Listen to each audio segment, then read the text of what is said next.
The most famous investor of all time says to be fearful when others are greedy and to be greedy when others are fearful. This was said by Warren Buffett. And let me tell you, right now there is definitely a lot of fear going on in the market because of the coronavirus and no vaccine being developed yet, and because the stock market has plunged nearly 30% since all-time highs in late February. So today what I'm going to do is I'm going to break down Warren Buffett's investing quote and how you can apply it to your life.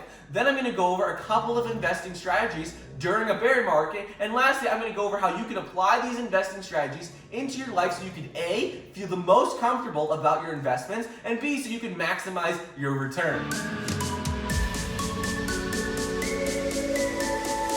What's up everybody, Michael here, welcome back to another video. Before we get into today's video, it'd mean a lot if you could like the video down below, leave a comment, and subscribe. It really helps out a lot with my channel. So anyways, let's jump right into it and let's talk about Warren Buffett's quote. And the quote is, be fearful when others are greedy and be greedy when others are fearful. So how can you apply this to your investing strategy and what does it mean? Well, this means that people, when they are fearful, they start to sell off stocks. Stocks become oversold and they become underpriced. So when people are fearful and they start selling off all of their assets, it becomes a great buying opportunity to get into a number of stocks. So that's what he means by when other people are fearful, you should be greedy. Because when stocks become oversold, it makes them underpriced and they're great buying opportunities. And vice versa. When people start getting greedy and they start thinking, oh, this stock's going to go up, this is going to be great, I'm going to be rich, people start putting a lot of money into that stock and the price of that stock goes up and up and up. And really that stock isn't valued at that price. So people just keep buying it, and the price goes up.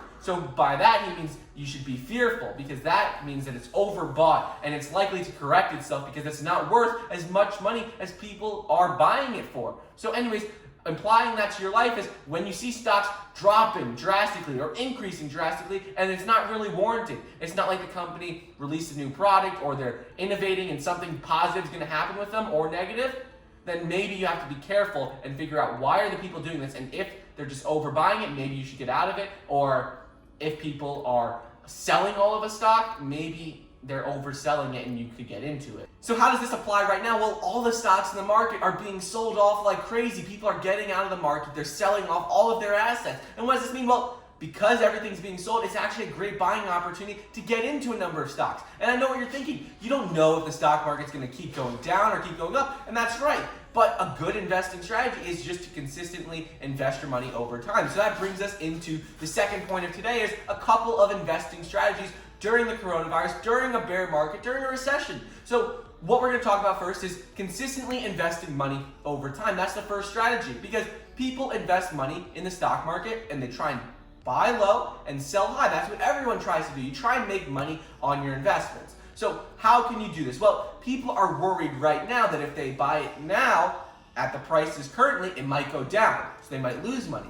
But in reality, you only should buy stocks that you think have a good potential in 10 to 20 years from now. If you think the company's going to be around and prospering 10 to 20 years from now, it doesn't matter if the price drops $1 or $2 or even $10 the stock price in the next couple months, because in 10 years from now, it's likely to go back up and over time, it will increase. Why I say to invest money consistently over time is because you'll never be able to time the market at the very bottom. You don't know when the very bottom of the market's going to be, and you can't time it at the very top and sell everything off. Otherwise, everyone would have sold all their stocks in late February before the market crashed because of the coronavirus. It's impossible to know what's going to happen with the stock market. So the best strategy is to just buy stocks incrementally over time.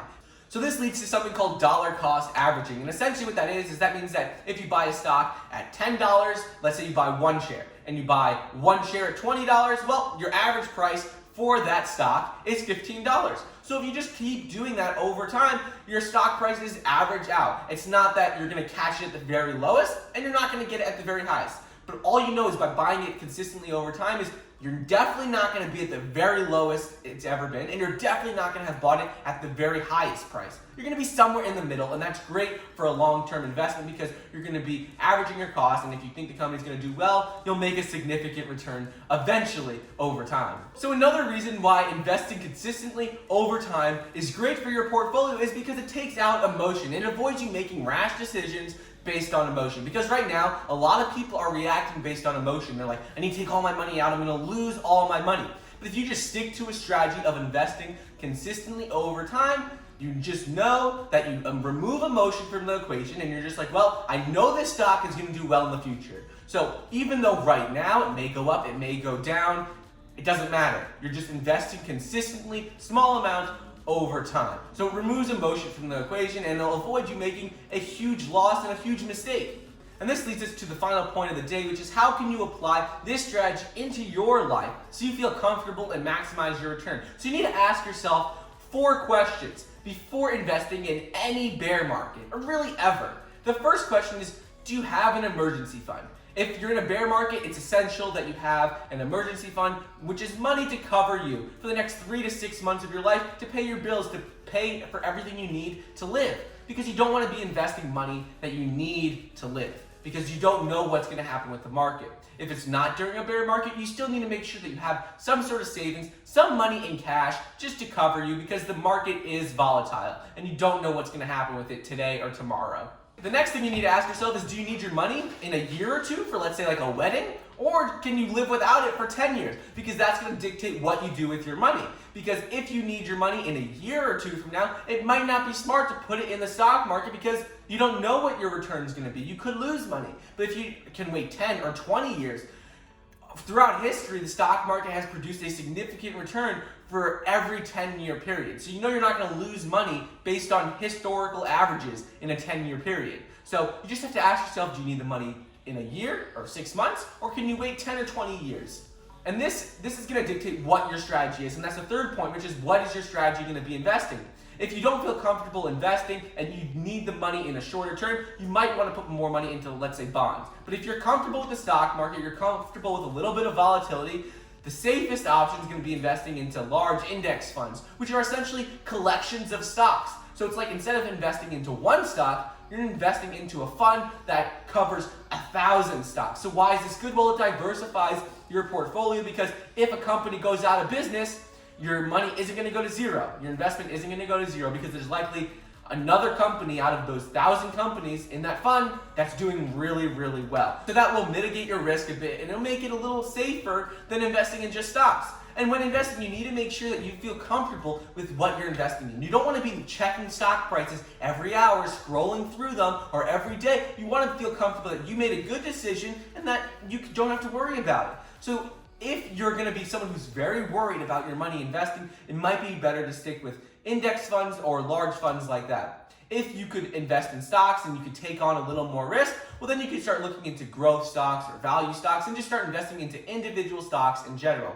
But the question you have to be able to ask yourself, and you have to be able to answer, is, are you going to feel comfortable investing in whatever you decide to invest in without checking it every single day, every hour? Because if you invest in something and you have to check it every hour, every day, you're basing all of your decisions on emotions. And that's not what you want to do with investing. You have to make a decision, feel comfortable with it, and then just not worry about it. Just let it go and just keep your stocks invested for a while. But if you make it a decision and investment and you're extremely worried about it all the time, that is not a good decision. So if you are going to be someone who's worried more, stick more on the funds because they're safer, they're diversified. If you can take on a little bit more risk, pick individual stocks. So the next question you need to ask yourself is, what sort of return are you looking for? Are you looking for 2 to 4% and you're comfortable with just making a little bit of money but ensuring that you don't lose your money? So then you might be better off investing into bonds and maybe some funds, just safer investments.